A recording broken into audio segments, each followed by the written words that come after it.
My parents offered to pay for my entire $40,000 wedding after giving my golden child older brother $500,000 as a wedding gift, so I accepted, thinking that they finally saw me as their child. But then I received an email requesting all the money back, so I paid them back but not in the way they expected. At just 4 years old, I was able to recite a poem in Spanish to my parents, because I had an ulterior motive, to get the last cookie from the cookie jar. But they just nodded their heads, took the last cookie and handed it to my 8-year-old brother, all because he had gone to the bathroom by himself for once. This pretty much set the tone for the rest of my relationship with my parents. Growing up, he got the latest gadgets, nicer clothes, and way more attention, whereas I made do with hand-me-downs and started working weekend jobs at 14 to buy things I wanted. But the real shock hit when Jake, now 34, got married 4 years ago. My parents handed him and his wife a staggering $500,000 as their wedding present, which funded their gorgeous home in an affluent neighborhood. Despite feeling a slight sting, I genuinely felt happy for him at the time, especially since my own life was progressing smoothly. I had tucked away decent savings and was dating Alex, aka the love of my life. And fast forward to last summer when Alex proposed. I was absolutely ecstatic. We budgeted around $40,000, which seemed reasonable for the classy yet understated wedding we envisioned. And then, once again, my parents shocked me. But this time, it was in a good way, because out of nowhere, they volunteered to cover the entire wedding cost. I felt touched beyond words. For once, it seemed like they were acknowledging me as equally important. At the time, I believed it wasn't worth overthinking. Our wedding day was the calm before the storm, so to speak. My parents delivered heartfelt speeches, danced with us, and appeared sincerely joyful. Then, 2 days after the wedding, I received an email from my father. I expected it to be something about our honeymoon, or even a simple thank you for the wedding invite. But instead, it was a meticulously itemized invoice, basically a receipt, detailing every little expense they'd covered for the wedding. The message was brief and cold. We expect prompt payment. I stared at my screen, completely stunned. The invoice totaled $39,782.45, accounting for everything down to the last appetizer and flower arrangement. My stomach twisted into knots. Alex discovered me frozen in place, angry tears streaming down my face, curled in a ball. Well, he was absolutely livid. Money wasn't the issue. We could afford it if necessary, but that wasn't the point. My parents approached me, presented it as a gift, and even appeared excited to participate in planning. The more I reflected, the angrier I became. It felt like all the emotional baggage from years of favoritism had all led up to this one cruel act. The next morning, after a sleepless night discussing everything with Alex, I made my decision. I wrote my parents a check for the full amount and enclosed a letter. I avoided confronting them directly, knowing I couldn't maintain emotional composure, and I didn't want this devolving into a shouting match. In my letter, I reminded them that I'd been independent since age 15, paying my own way while watching them lavish everything on Jake. I held nothing back. I talked about their differential treatment and how I never complained, their cruel bait and switch tactic, treating me like a stranger. And finally, I finished it off by letting them know I would decline any future offers of assistance from them, including inheritance. After mailing the check and letter, I blocked their numbers. But then, complete radio silence followed. For days, I heard nothing from them, which only intensified my anger. But after a few days passed, I missed the peace, because I was getting spammed with hate and threats by my own family members. Messages from extended family members started flooding in. Distant cousins, aunts, uncles, and family friends began calling and texting, accusing me of being ungrateful and dramatic. They claimed my parents had done so much for me, and that I was blowing everything out of proportion. Jake called too, screaming about how I was destroying the family. He insisted I should have just paid the invoice without creating drama. Typical Jake behavior, always siding with them. Why wouldn't he? I haven't responded to anyone. I'm not sure what to say. On one hand, I feel completely justified. After years of second-class treatment, this felt like the final straw, and I needed to stand up for myself. On the other hand, I wonder if I'm overreacting. Am I being too sensitive? Was it unreasonable to expect they'd treat my wedding as a gift like they did Jake's? Should I have just paid the invoice and moved on? Alex's family has been incredibly supportive throughout this ordeal. His parents were horrified when they learned what my parents had done and check on us daily, but the constant messages from my side of the family are wearing me down. I'm questioning whether I made the right choice. Did I handle this incorrectly? Should I have tried talking to my parents before cutting contact? Or was I right to finally draw a boundary after years of feeling less valued than Jake? I'm truly stuck now and unsure if I'm actually wrong here. Part of me believes I had every right to be upset and defend myself, but another part wonders if I've created an irreparable family rift. Maybe I should have approached this differently. Any thoughts? Update 1. Since posting, things have gotten considerably worse. I never imagined sending that check and letter would trigger such chaos, but here we are. Yesterday morning, I awoke to an email from my mother. It slipped through because she used her company email, which I hadn't blocked yet. Her message was lengthy and self-righteous. She claimed the invoice wasn't meant to be taken seriously. According to her, they never actually intended to cash the check. The whole thing was supposedly a life lesson about financial responsibility. They allegedly wanted to test my reaction, and once they felt I'd learned their lesson, planned to tear up the check and surprise me with a $120,000 gift as my real wedding present. I couldn't believe what I was reading. A life lesson? What kind of parents trick their adult daughter this way? After reading this, it became crystal clear that this wasn't about fairness or love. It was about control. They wanted to see if I'd comply blindly or push back. It felt manipulative and cruel. Without hesitation, I immediately mobile deposited the check. No way was I letting them tear it up after this lesson. I wanted it cashed, forcing them to feel the weight of their actions. In response to my mother's email, I sent a brief reply. Thank you for confirming this was, indeed, a deliberate test rather than a misunderstanding. Then I blocked her work email too. I anticipated more contact attempts, but had zero interest in additional games or so-called lessons. That evening, situations escalated further when Jake appeared at my condo unannounced. He pounded loudly on my door, shouting my name. I initially didn't answer, hoping he'd eventually leave, but that didn't happen. Instead, he began yelling through the door, claiming I was being childish and blowing everything out of proportion. He insisted our parents were just teaching me responsibility because they worried about my spending habits. That comment, especially coming from Jake, made my blood boil. This was the same guy guy who never paid his own cell phone bills, never worked without parental support, yet had the audacity to lecture me about financial responsibility. While he continued ranting, I quietly recorded everything on my phone, unsure what might happen next. I wanted evidence in case the situation became messier. Jake rambled endlessly about how I was destroying the family over something trivial, and that I should apologize to our parents and move forward.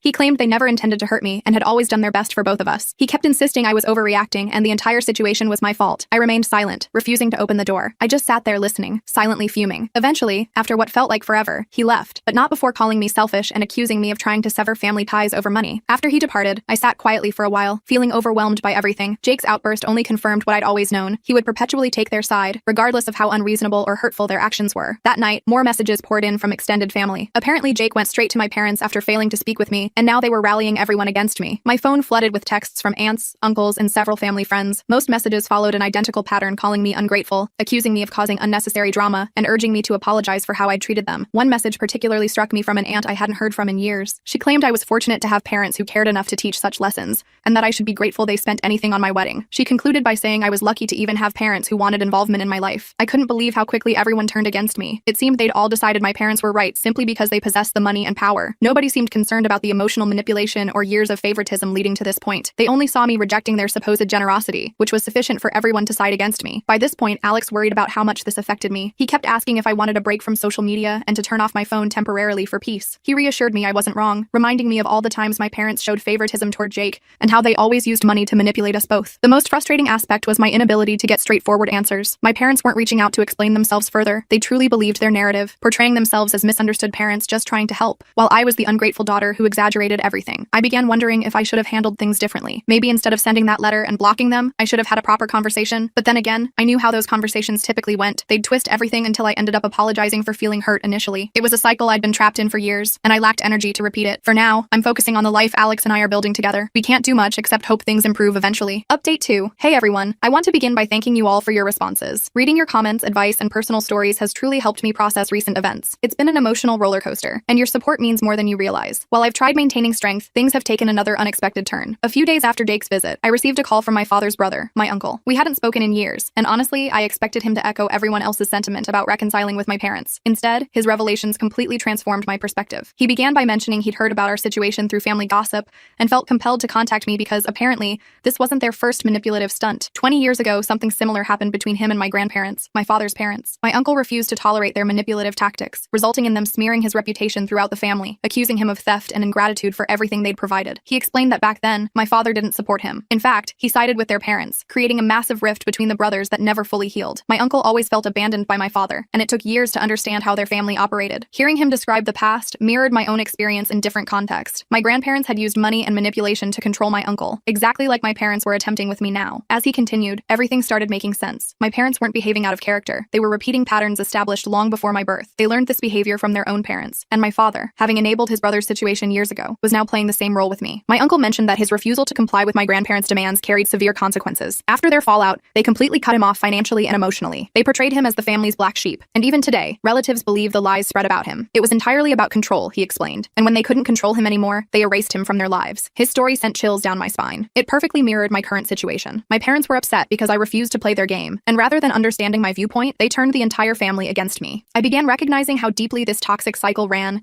and how entrenched my parents were in believing they could control their children through manipulation. After our conversation, I couldn't stop contemplating everything he shared. It made me wonder if, deep down, my father's behavior stemmed from guilt. Perhaps he knew he'd abandoned his brother years ago and was now justifying his actions by doubling down on identical tactics. My parents have. In subsequent days, family members continued messaging me. Clearly, Jake had been working overtime rallying people against me. One cousin I'd always been close with sent a lengthy text claiming I was selfish and disrespectful for not appreciating everything my parents had done. She said it wasn't too late to fix things, but I needed to humble myself and apologize before it was too late. Her message contained identical rhetoric everyone else used, which was exhausting to read. I realized I was raised in a family where love came with conditions. Everything involved strings, whether financial help, emotional support, or even celebrating life events like weddings. Now that I'd refused to follow their rules, I was being isolated, just like my uncle had been. Alex remained my foundation throughout this ordeal. After my uncle's call, we had a lengthy discussion about our future. He assured me that regardless of what happens, we'd overcome this together, and that I owed nothing to anyone, not my parents, not Jake, and certainly not extended family members who suddenly became amateur psychologists. His unwavering support has been beyond invaluable. Despite Alex's support, I still felt conflicted. My parents had significantly damaged me emotionally, and part of me still wondered if I was mistaken. Was there a way to repair things without compromising my boundaries? I spent hours debating internally, trying to determine if reconciliation was possible comfortable without sacrificing my mental health. Then something unexpected occurred. I received a voicemail from my father, his first direct contact since I'd sent the letter and check. His voice sounded different, not angry or demanding as expected, but tired. He mentioned not wanting to continue fighting and willingness to talk if I was open to it. While he didn't apologize or acknowledge what happened, something had clearly shifted. Perhaps he was beginning to realize I wouldn't back down this time. I haven't responded yet. Part of me wants to call back and explore the possibility of an honest conversation about everything, but another part recognizes this could be another manipulation attempt to make me feel guilty. My uncle's words keep echoing. They'll never admit wrongdoing because they don't believe they're wrong. If I decide to speak with my father, I must prepare for the possibility that nothing changes. Currently, I'm still processing everything. Revelations from my uncle, family messages, my father's voicemail. It's overwhelming, and I'm uncertain about my next step. I want to believe my parents can change, finally seeing me as an equal rather than someone to control, but I also recognize that after years of such treatment, a single conversation won't repair the damage. For now, I'm taking each day as it comes. Alex and I are concentrating on our lives and future together, trying to build something healthy and free from toxic family patterns. Yet tension persists. Am I doing right by maintaining my position, or am I pushing away my only family? As much as I wish for clarity, I remain uncertain. Perhaps that's acceptable for now. I'll update as things develop, but currently, I'm navigating this situation as best I can. Update 3. Hi everyone. First, I want to express how thankful I am for all your responses. Your advice and support have been priceless while dealing with this family disaster. When I initially posted, I had no idea where things were heading or what I wanted, but after reading your comments and considerable reflection, I've reached important conclusions. Something that really resonated from your responses was how many pointed out that I've been forcing myself to repair relationships with my parents, trying to patch things up and pretend everything was normal. But truthfully, I've finally accepted that it's okay if things don't return to normal because, honestly, I'm not even sure what normal actually was. My relationship with my parents was always unhealthy, and I've spent years ignoring that fact. Now I realize it's acceptable to abandon the idea that things will ever meet my expectations. Many of you suggested I might have been too generous in my assumptions about my father's guilt. Looking back, I see I was clinging to hope that maybe his behavior stemmed from guilt and that he could change. You were right. It doesn't justify his actions or excuse years of manipulation, favoritism, and emotional control. No matter how guilty he might feel, it doesn't erase the harm inflicted or mean I should forgive him for it. Simultaneously, I recognized my need for closure, to end this chapter of my life, regardless of whether it involves reconciliation with my parents. So I decided to meet with my father, feeling it was necessary for my own closure, not theirs. Meeting him, I immediately noticed he wasn't the same intimidating figure from my childhood. He appeared worn down, almost defeated, and for the first time ever, genuinely apologetic. He didn't explicitly say, "I'm sorry," but he apologized for how the wedding situation unfolded and for how both my mother and Jake had treated me. He even mentioned speaking with relatives and asking them to stop harassing me, which provided slight relief. Then he did something unexpected. He attempted returning the money. He produced the same check I'd sent for wedding expenses and slid it across the table, asking me to take it back. He explained that he and my mother had discussed it and wanted to make amends. This time I was prepared. I clearly stated I wouldn't take back the money. I emphasized this wasn't merely about money, but about everything that had transpired over years, consistently being treated as second best and the emotional toll it had taken. I explained that reclaiming the money wouldn't fix that, and this wasn't simply a financial transaction anymore. I could see his frustration when I refused. It seemed he didn't know what else to offer. In his mind, returning the money constituted an apology, but it didn't address deeper issues that had festered for years. He couldn't comprehend that the damage wasn't something a check could undo. After my refusal, he sat quietly for several minutes before saying he didn't want to lose me. He acknowledged things had gone too far and didn't want our family torn apart. While he seemed sincere, I realized I wasn't seeking reconciliation as he envisioned it. I wasn't interested in reverting to our previous dynamic, pretending everything could magically improve. I needed space, a genuine break from the toxic relationship that had defined our interactions for so long. So I told him I needed time away from the family, and that while this meeting was important, it changed very little. I explained I wasn't ready to simply forgive and forget. I needed time to heal on my terms. Surprisingly, he didn't argue. He simply nodded and said he understood, without trying to convince me to return or accusing me of overreacting as he had previously. In some ways, that acknowledgement meant more than anything else he could have said. Leaving the meeting, I experienced mixed emotions. I wasn't angry, but neither was I relieved. I'd hoped for closure, but closure isn't as neat as we desire. There was no clear resolution, no dramatic reconciliation or emotional breakthrough. It was simply concluded. I'd expressed what I needed to, and now it was my responsibility to move forward. Since then, I've taken steps to protect my peace. I've blocked additional family members who continued harassing me, and Alex and I are focusing on building our life without constant family drama. Having breathing room has been refreshing, though part of me remains conflicted. I know I made the right decision standing up for myself, but that doesn't make it easy. Some days I wonder if I could have handled things differently